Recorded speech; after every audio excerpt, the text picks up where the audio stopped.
예수님, 오늘은 대림시기의 마지막 주일, 대림 제4주일입니다. 여기 제대 앞에 대림초 4개가 다 켜졌습니다.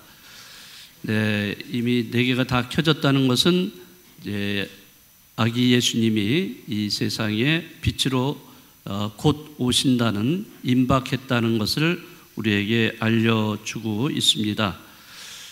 자, 오늘 같은 경우는 이제 오늘 날짜가 24일이죠. 대림 제4주일이 딱 시작되는 그런 날인데, 네, 시작하자마자 바로 예수님이 태어나십니다. 언제? 오늘 밤에 태어나십니다. 그래서 이게 이제 이렇게 같이 붙어 있어서 네, 오늘 주일 미사도 하시고 또 이따가 저녁 때 또 성탄 밤 미사도 하시고 그러셔야죠. 네, 오늘 성당을 2번을 나오셔야 돼요. 이렇게요. 그래서 1번 나오셨으니까 이따 저녁 때는 또 성탄 밤 미사를 나오시는데, 또 그 전에 우리가 네, 우리 구역 잔치, 노래 잔치가 있죠. 그래서 거의 다 아마 미리미리 나오실 거라고 생각을 합니다. 네, 그런 면에서는 오늘 하루 종일 우리 성당에서 지내시지 않을까 이런 생각을 해봅니다. 우리 구세주이신 예수님이 이 세상에 오시기 위해서 사실 여러 인물들의 역할이 있어 왔습니다. 이 대림시기에 등장해 온 인물들 누가 생각이 나죠? 세례자, 광야에서 외치는 이의 소리, 세례자 요한. 또 세례자 요한은 누가 있어서 세례자 요한이 태어났죠? 부모님이 누구예요? 스가랴 또 네, 엘리사벳. 자, 이렇게 두 분의 부모님 이야기도 나오고, 또 그 다음에 또 누가 이제 태어나시죠? 네, 세례자 요한이 태어나신 다음에 바로 구세주이신 아기 예수님이 태어나시는데, 아기 예수님이 태어나시기 위해서 또 누가 등장하죠? 부모가 있어야 될 거 아니에요. 예, 양부모님. 자, 요셉과 마리아. 네, 이렇게 여러 인물들이 대림 시기에 등장을 해 왔습니다. 자, 그렇지만 오늘 이제 예수님, 아기 예수님의 탄생이 임박한 이 주일날에 그 중심 인물은 누구시죠? 예수님? 예수님 아직 안 태어나셨어요. 네, 예수님의 어머니이신 마리아. 자, 오늘 복음 말씀은 이 마리아에게 집중되어 있습니다. 마리아의 초점이 맞춰져 있습니다. 자, 아기 예수님이 이 세상에 오시는데 가장 중요한 역할을 하신 분이 바로 성모 마리아이십니다. 자, 오늘 루카 복음은 천사 가브리엘이 처녀 마리아에게 나타나서 아기 예수를 잉태할 거라는 하느님의 말씀을 전하고 있습니다. 자, 그렇지만 마리아는 정말 너무나 충격을 받죠. 저 시골, 갈릴리아에서 시골에 한 처녀인 마리아가 오늘 갑자기 천사가 나타나가지고, 천사가 나타난 것도 놀라운데 그 천사가 하는 말이 이제 그 아기 예수님을 잉태할 거다. 그리고 그 아기 예수님이 태어나시는데 그분을 임마누엘이다. 성령으로 말미암아서 태어나신다라고, 잉태해서 태어나신다라고 전하죠. 네, 그러면서 내가 남자를 알지 못하는데 어떻게 그런 일이 있을 수 있습니까? 뭐 그렇게 얘기하면서 또 그 가브리엘 천사가 또 거기에 대해서 대답을 하고, 그러면서 궁극적으로 가브리엘 천사가 뭐라고 얘기하냐면은 하느님께는 뭐가 없다? 네, 불가능함이 없다라고 이렇게 말을 전합니다. 자, 이 말을 들었을 때 마리아는 즉각적으로 응답을 합니다. 뭐라고 했죠? 저는 주님의 종입니다. 말씀하신 대로 저에게 이루어지기를 바랍니다. 자, 이렇게 그 마리아는 자신의 신앙을 고백을 합니다. 자, 여기서 마리아는 처음에 뭐라고 하냐면 저는 주님의 뭐라고 그러죠? 종입니다. 이렇게 고백을 하고 있어요. 자, 여기서 종이라고 하는 거, 그러면 자신은 종이면은 하느님은 뭐예요? 뭐라고 고백하는 거죠? 주님이 되시는 거죠. 주인, 주님. 우리는 그분을 주님이라고 이렇게 고백하잖아요. 바로 그거예요. 성모님은 당신을 종이라고 이렇게 고백했다는 것은 이 마리아가 벌써 하느님을 주님으로 이렇게 인정을 하고 또 받아들였다는 것을 알 수가 있습니다. 자, 종은 사실 어떤 존재인지를 우리는 잘 알고 있습니다. 자신의 권리를 주장할 수 있습니까? 없습니까? 종은 자기 권리를 주장할 수가 없어요. 그리고 오로지 주인의 처분에 따라서 무조건 따르는 존재입니다.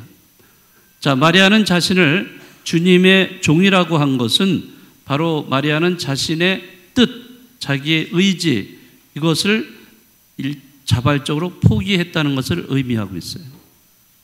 그리고 그 포기하는 대신에 주님의 사명을 충실히 수행하겠다는 그런 의지를 보여준 것입니다. 자, 이것은 그렇기 때문에 엄청난 마리아의 신앙 고백이라고 얘기할 수가 있어요.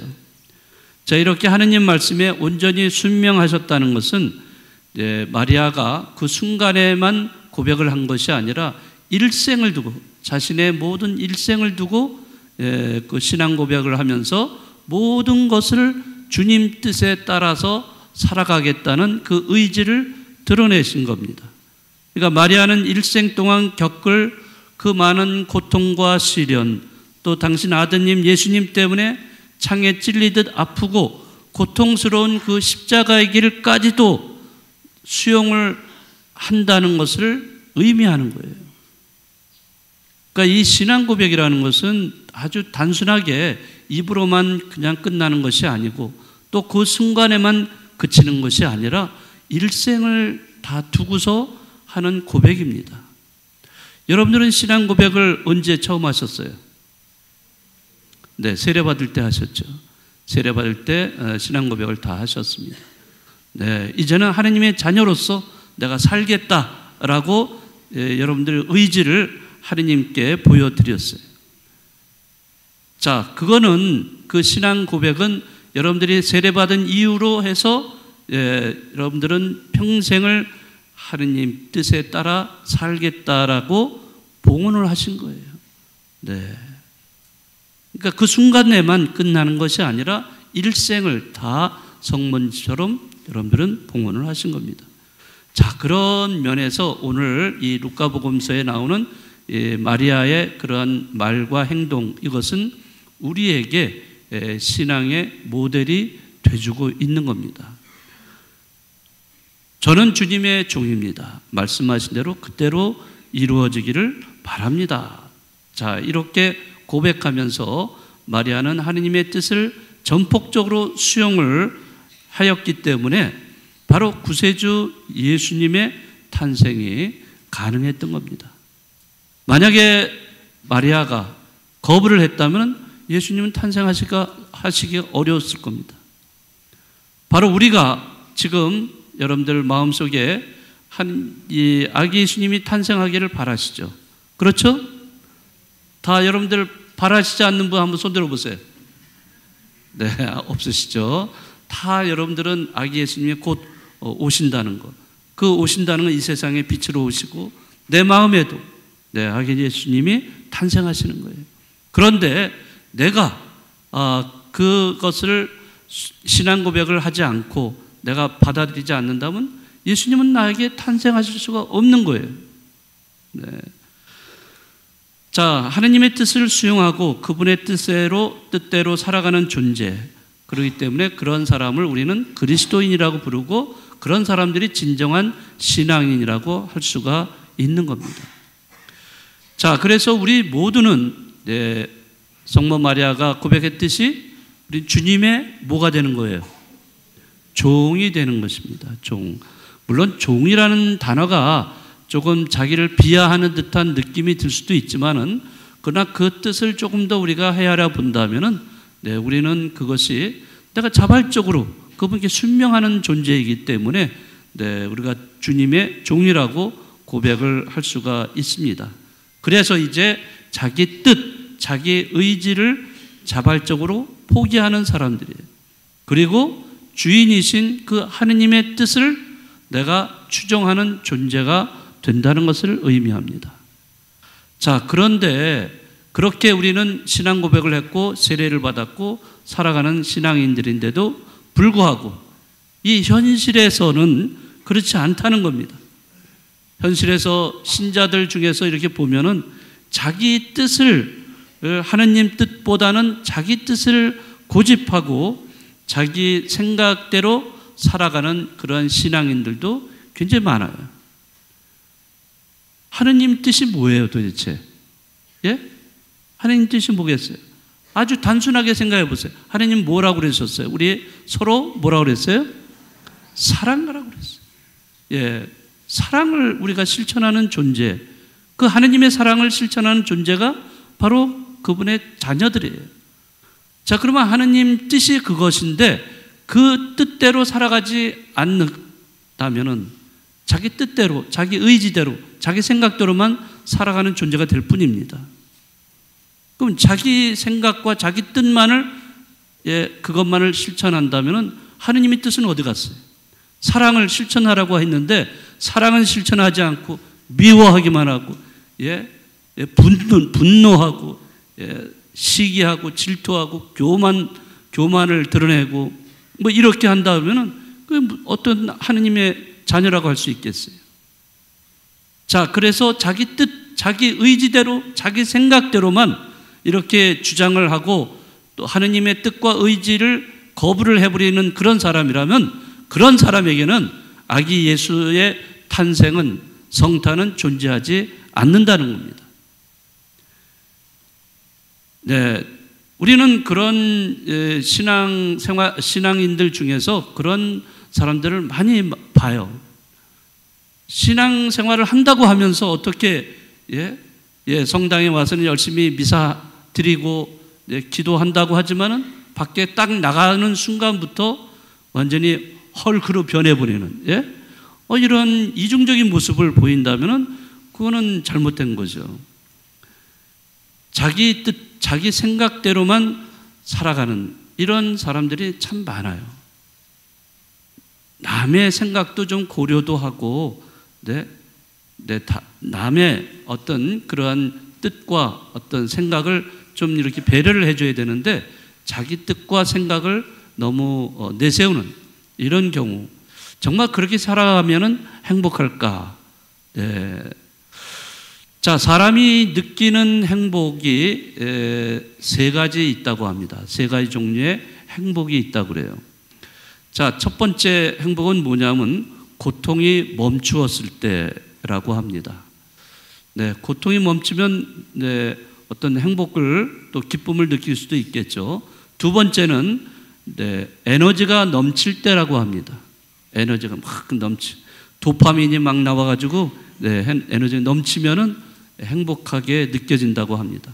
세 번째는 자신이 가고 있는 길이 하느님 뜻에 따른다는 것을 깨달을 때 행복을 느낀다고 합니다.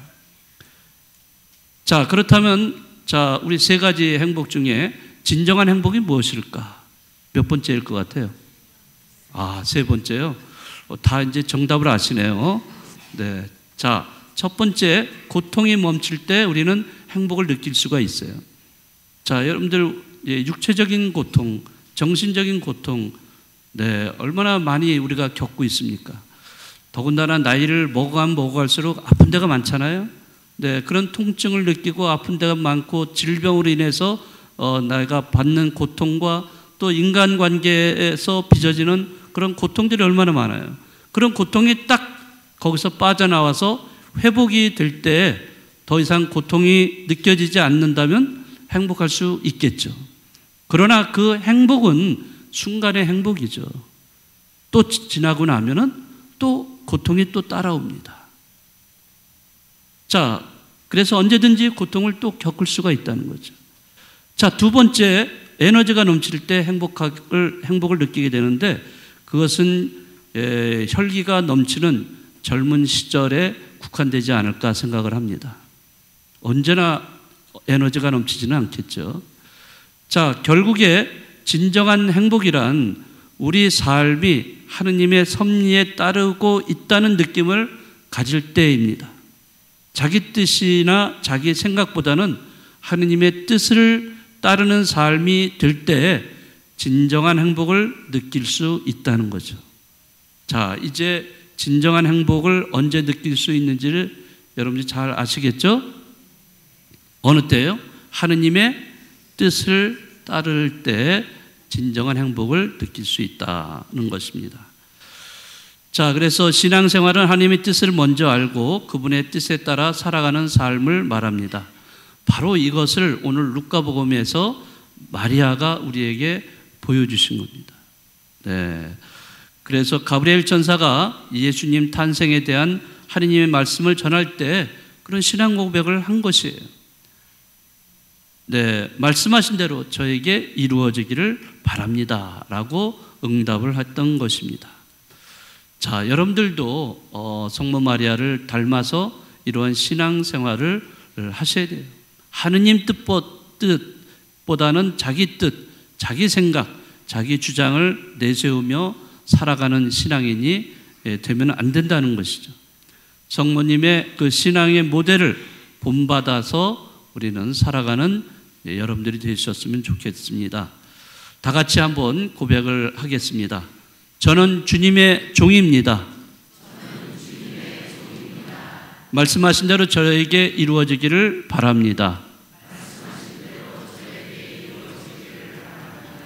아멘.